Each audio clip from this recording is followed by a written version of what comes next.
কথাত এই দৃশ্যটো মই আবদ্ধ কৰিলোঁ আৰু মই বহুত ইম'চনেল হৈ গ'লোঁ, কাৰণ মোৰ নিজৰ দেউতাও অসুস্থ।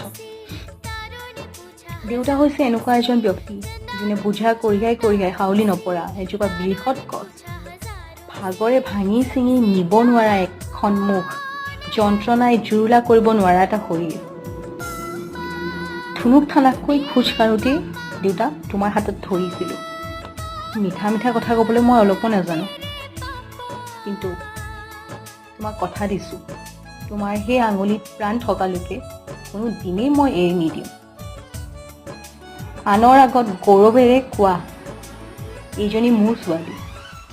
জনেই হৈছে দেউতা। দেউতা এটা শব্দ নহয়, মোৰ সফলতাৰ আঁৰত থকা মোৰ ব্যক্তিজন। দেউতাৰ বাবেই যি কৰিব লাগে সদায় কৰি যাম। ভগৱানে যদি তোমাক